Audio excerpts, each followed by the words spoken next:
Several years ago, prank videos dominated the digital landscape. But among the thousands of videos churned out, one specific prank channel orchestrated an event that stands out. The reason is threefold.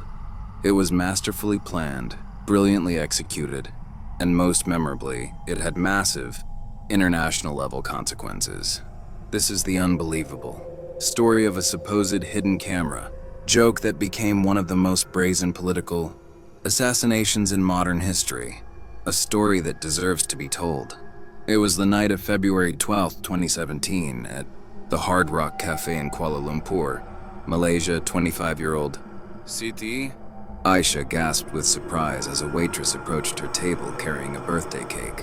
Siti, the youngest of three from a poor farming family in Indonesia, had come a long way, forced to leave her young son and family to find work abroad.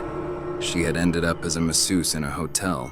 Now she was surrounded by what she believed were television producers, celebrating her birthday. Siti blew out the candle without making a wish. She felt she already had everything she ever wanted. She was no longer a struggling masseuse. She was a rising star in what she believed was a Japanese prank show. A month earlier, in January 2017, Siti was approached by a handsome man in a suit named James. James identified himself as a Japanese television producer specializing in hidden camera, prank videos, and he needed actresses. Initially skeptical, Siti was convinced when James promised good pay for easy work. Since then, her life had transformed into a whirlwind of flights and filming. James's bosses were reportedly ecstatic about her performance. Next to her at the bar, James showed her a text message in an unfamiliar language. Grinning as he told her, "My boss says you are already a superstar in Korea." Siti felt embarrassed but thrilled. She had traded her disliked work as a masseuse for a glamorous, well-paying career in showbiz. Siti checked her watch. It was almost 10 p.m. Feeling tired and slightly intoxicated, she thanked James and her friends and returned to her hotel. Once in her room, she immediately called her mother back home in Indonesia. Siti recounted the marvelous birthday party and, with immense excitement, shared details of the next day's shoot. It was going to be their biggest prank yet, offering the highest payout she had received so far. She assured her mother, "Don't worry, I'm sending all of it back home to you." Her mother was overjoyed and told her to get a good night's sleep. Lying in bed, Siti couldn't sleep. She and James had rehearsed this complex prank for a week. Unlike her usual pranks, a kiss, a spray of perfume, or chili oil on an unsuspecting man's hand, this one would be different. Siti's previous pranks were simple: surprise an older man, film his bewildered reaction, and run away. Tomorrow's prank would involve two actresses and one target, who was supposedly an actor. James and the Japanese production company insisted that, due to the complexity, the target had to be in on the joke. The next morning, Siti quickly dressed in a dark, form-fitting outfit with red lipstick and met James and the production crew. They took a cab to the international airport, the location for the big prank. While waiting at a restaurant, Siti spoke with her co-actress, Doan Huong, a 28-year-old Vietnamese woman. Doan, too, came from a poor background and desperately sought fame. Unlike Siti, Doan was obsessed with acting. Siti couldn't help but notice Doan's unusual attire for the big shoot: a childish t-shirt that read LOL and a large, oversized teddy bear. Siti simply assumed the producers had instructed her to dress that way.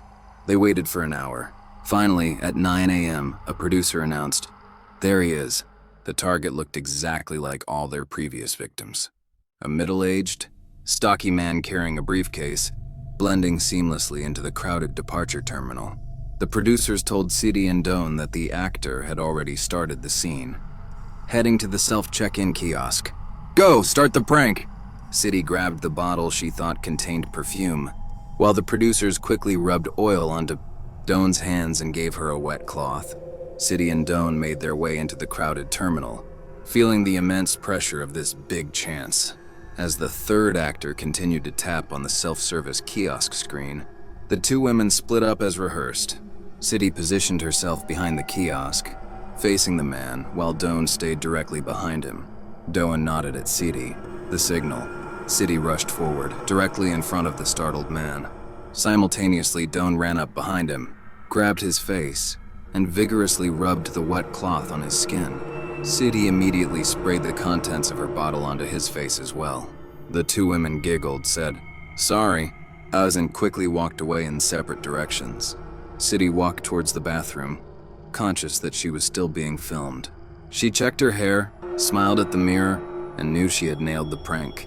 She was going to be a star. After washing her hands, Siti headed to the agreed-upon meeting point on the other side of the airport. No one was there.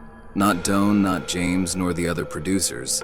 Puzzled, she decided they must have already gone to the taxi waiting area. When she arrived there, she found herself alone again.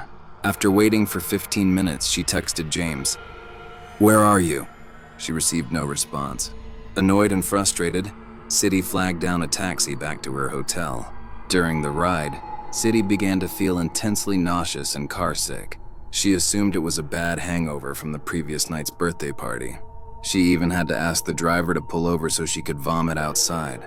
Back in her room, feeling awful and confused by the ghosting, she fell asleep, not even bothering to change out of her clothes. Siti slept for hours. The next morning, she woke up feeling slightly better, but still annoyed. She checked her phone for James's explanation, but there were no messages. She called James. His phone was off. Suddenly, fear replaced excitement. Did the prank go badly? Did I mess up? Am I still getting paid? I promised my family 100. All day, Siti tried James, but to no avail. She felt heartbroken and betrayed. After 4 weeks of being treated like a celebrity, being flown around and having a birthday party thrown for her, what could warrant this sudden total abandonment?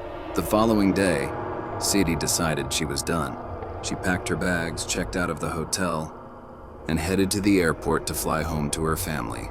As she moved through security, she heard a commotion. Turning around, she saw 6 heavily armed police officers sprinting towards her. Instinctively, Siti tried to step aside, but the officers ran straight to her, flipped her around, and placed her under arrest. Siti began to laugh, relieved. "Oh, is this the next prank? Am I the target now?" The officer's face was stern. "No, this is real. You are under arrest." When he told her the charge, Siti nearly fainted. Here is what truly happened during Siti and Doan's final prank. Immediately after the two women fled, the target stood blankly, then stumbled away feeling dizzy. He told airport staff he was unwell. As they escorted him to the medical clinic, he deteriorated rapidly, suffering intense pain, and collapsed on the ground, having a seizure. He was rushed to an ambulance but died on the way to the hospital. Siti and Doan were abandoned because James and the producers planned to be absent. As soon as they saw the mission succeed, they quickly boarded planes and fled the country. They were not producers. They were operatives for the North Korean government. James, whose real name was Ri Jong-chol, and his team were tasked with recruiting gullible, financially vulnerable women like Siti and Doan. The weeks of pranks were not TV episodes.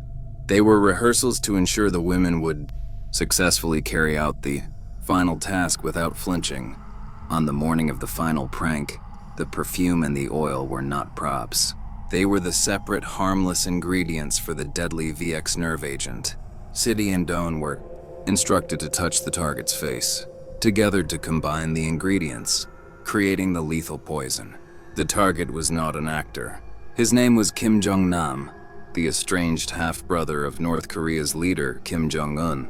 Siti and Doan had been tricked into participating in a highly sensitive political assassination, widely believed to be authorized by Kim Jong-un himself. Both Siti and Doan were initially charged with murder, a charge that carries an automatic death sentence in Malaysia. However, those charges were eventually dropped when it became clear the two women were victims of a massive deception. Airport surveillance. Video showed both women casually handling the deadly ingredients. After the prank, they were seen casually touching their hair and clothes, clearly unaware that they had the VX agent on their hands. The nausea Siti felt on the taxi ride was not a hangover. It was symptoms of VX gas poisoning, though not enough to kill her. Neither James nor any of the other supposed producers were ever arrested. To this day, North Korea vehemently denies any involvement in the assassination. The story of Siti, Aisyah, and Doan, the Huong, is a staggering account of how two desperate women were weaponized as expendable pawns in a conspiracy that shocked the world.